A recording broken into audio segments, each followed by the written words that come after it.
Okay, right, so here we go. So hi everyone, welcome to our latest video in the Head in the Cloud series hosted by Citrus Global.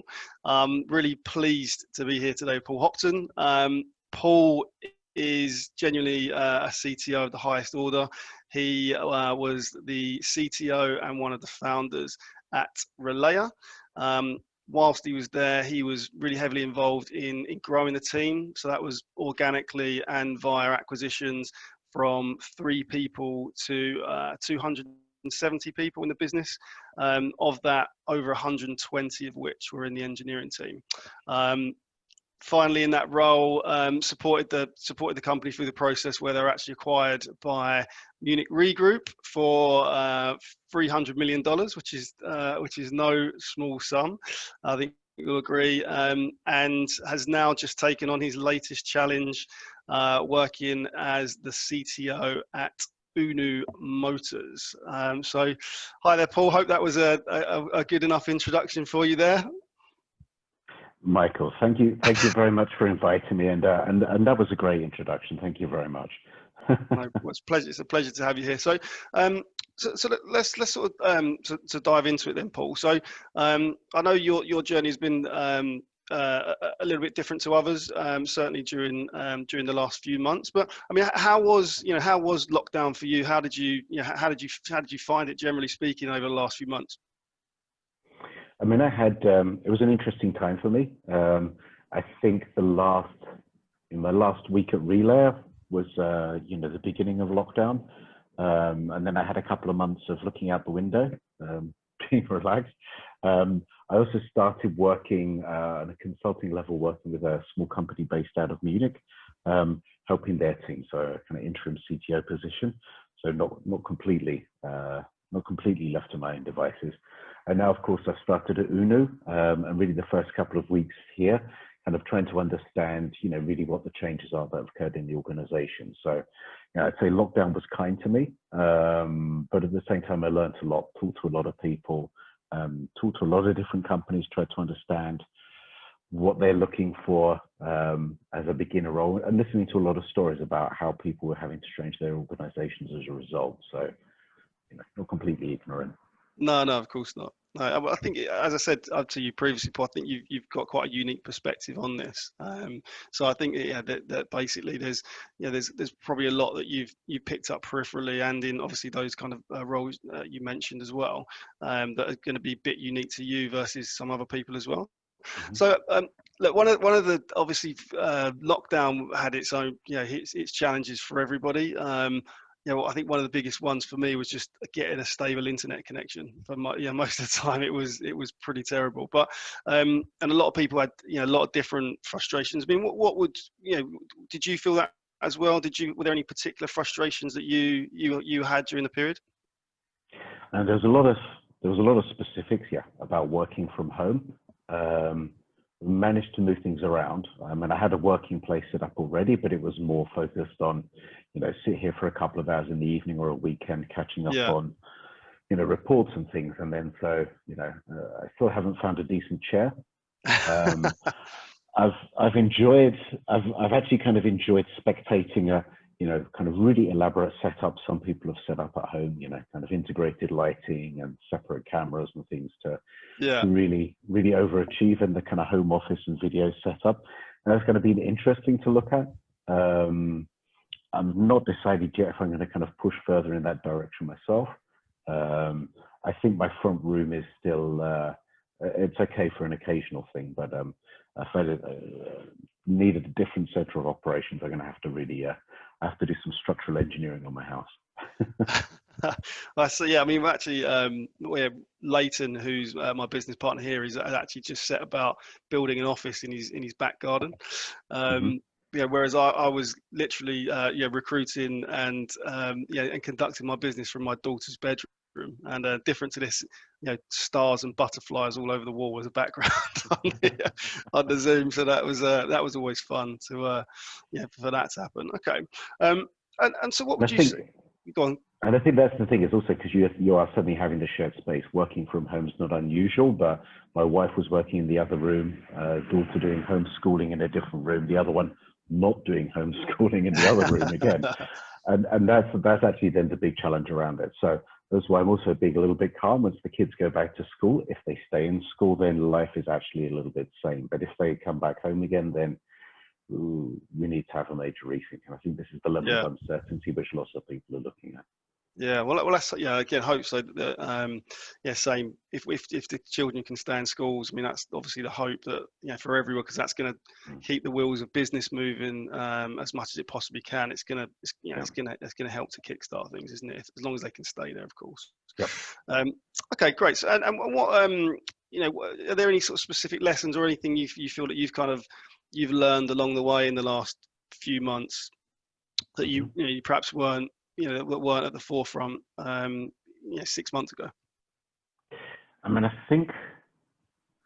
it's interesting because I don't have any formal education as a manager or anything like that, and it's really, you know, coder became boss kind of story, and I think a lot of my management style has kind of evolved over a period of time, and there's a lot of management by walking and talking. So actually, what's the feeling on the street? What's the specific problems which people have?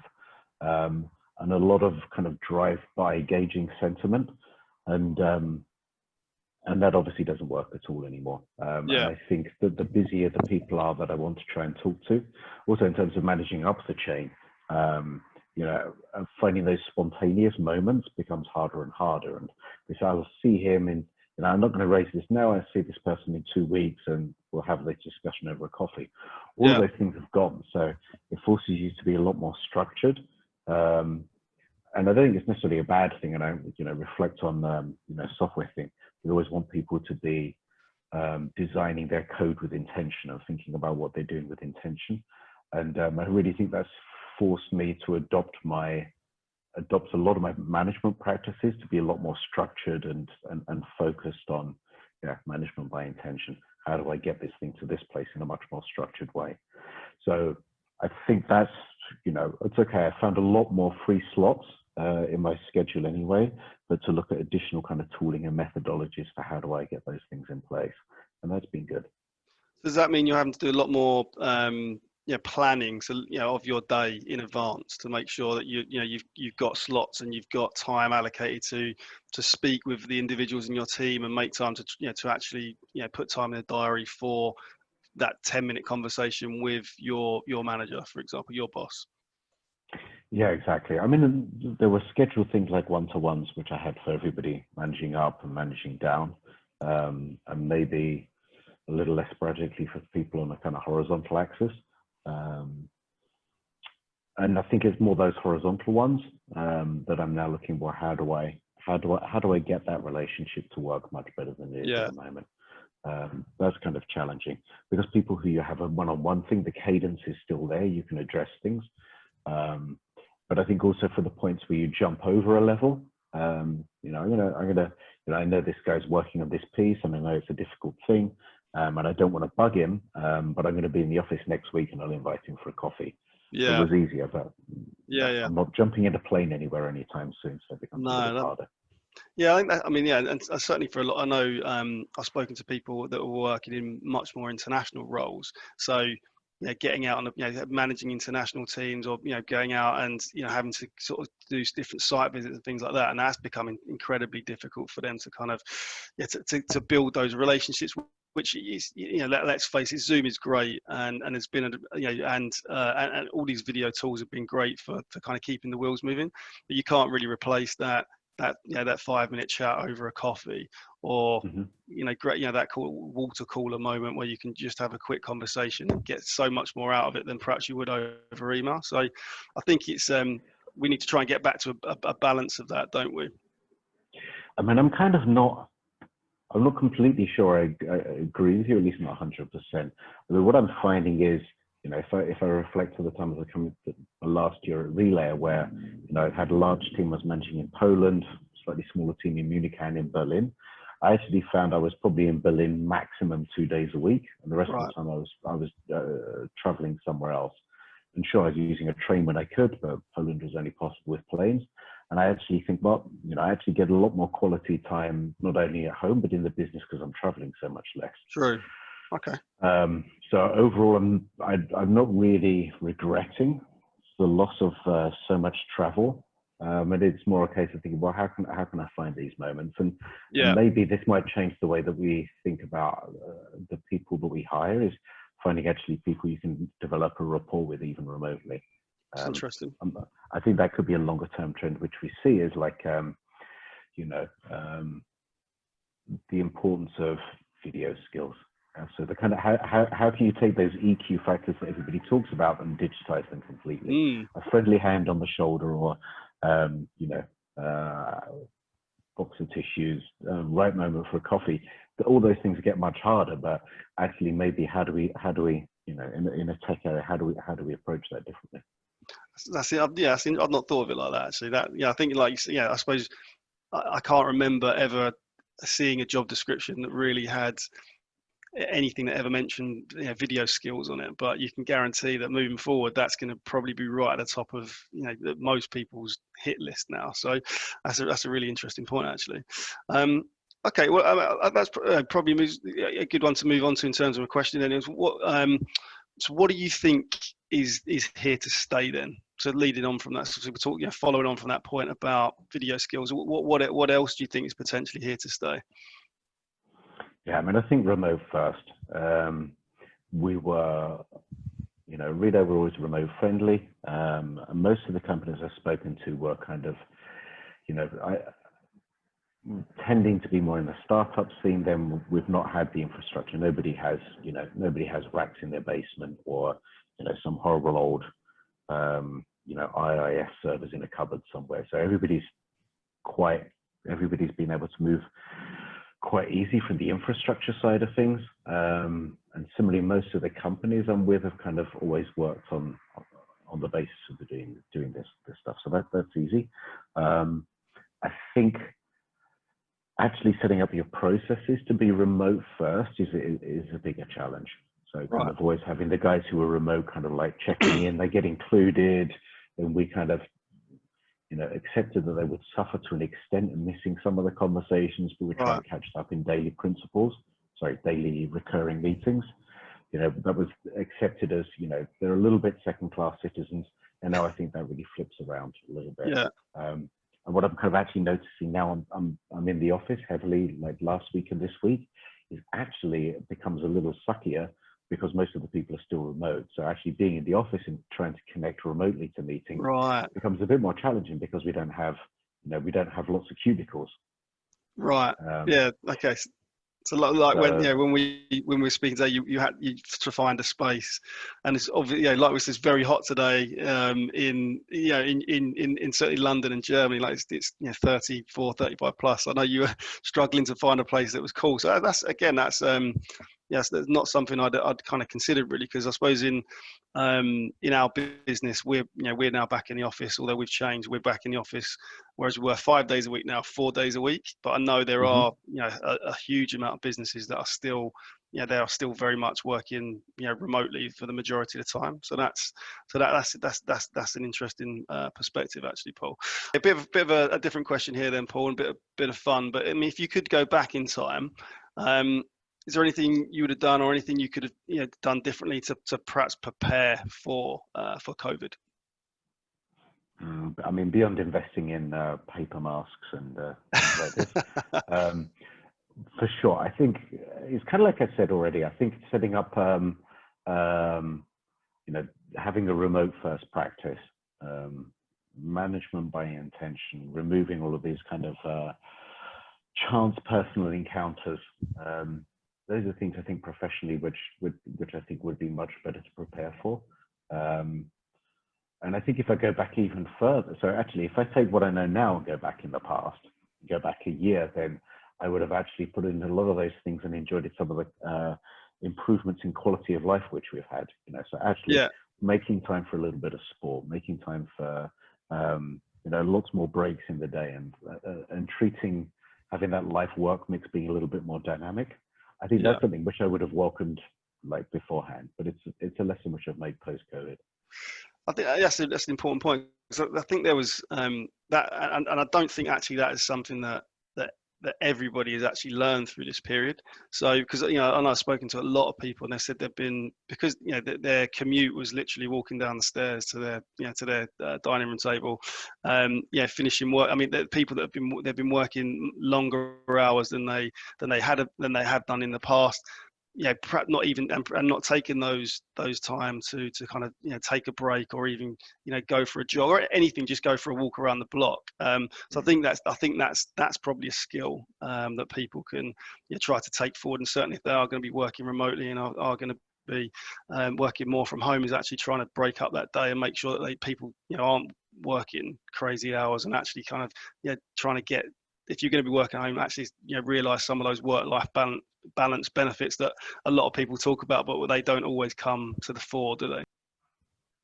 Okay, good. And then following on from that then, Paul, I mean, what advice would you give to businesses moving forwards? I think, we've all gone through this thing where we have this kind of like super heavy shakedown, and everybody's quite clear that business as usual is a thing that's changed.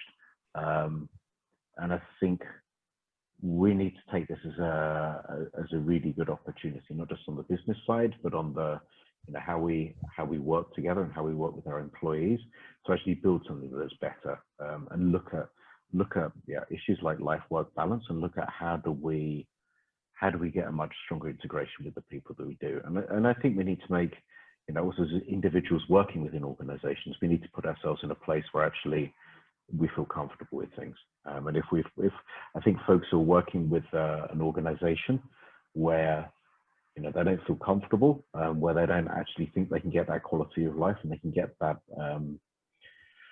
they can get that remote first, that they can actually structure their life in a way that supports them to support the company. If they're not in that environment, then they should move.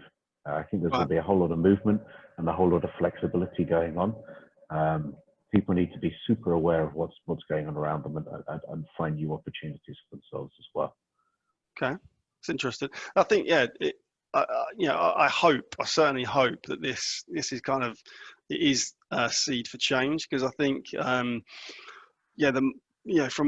certainly from a talent perspective, things, the changes and being remote first for a lot of businesses can just completely change the dynamic, and can completely open up the talent pool for companies and for people, not locally, but across Europe, globally, even to find the best person. So I think there is, I really do hope this could be that kind of force for good and force for change. And I suppose that sort of then leads me on to the last question I wanted to ask you then, Paul. And it's, what would you ask for, and what would you want to see moving forwards from a modern talent partner? Again, so when I think about a modern talent partner, I'm thinking about somebody who's, not just sniping and finding kind of right things, but who's also going to give me the information and the advice and consultation I need to kind of build a healthy, well-structured team. And I think some of the things we were talking about were, how do you get this right balance? How do you do remote first? How do you get people to be happy and safe and productive at the same time? That's something which I think a lot of companies are going to be looking for advice on. And I think because you have, almost a relatively unique kind of role, talking to a lot of companies and seeing different type of practices, really starting to bubble up some of this best practice, and letting other companies know about what you've seen. That's something super important, which I think you can do. You can be a real influencer in the topic. Yeah, well, no, I 100% agree. I think, like, you're right. We, as recruiters, we are in this unique position. We get to speak to, across the hundreds of different candidates across the course of, of a month or a year, hundreds of different clients. We get to learn about, what the best parts are, certain companies, culture, benefits, etc., and actually being able to kind of share that and move forward and kind of help, I suppose, with this best practice. I think it's certainly something we should be doing more about. And I'm a big advocate of recruitment businesses and recruitment individuals, consultants, fulfilling that consultant element of the job title anyway. So I think there is a lot that that modern talent partners could and should be doing as well. So, okay, Paul, that then wraps it up. Thank you very much. It's been a pleasure. I know it would be. You've been very fun and easy to talk to. The conversations we've had, but obviously, great amount of insight there as well. And I'm sure everybody's going to be interested to hear it and to hear what you've had to say. So thanks very much, and it's appreciated. Thank you, Michael. It's been really great talking to you as well. Thank you. Great questions as well. Thank you. I appreciate it. Okay. Bye-bye. Bye-bye.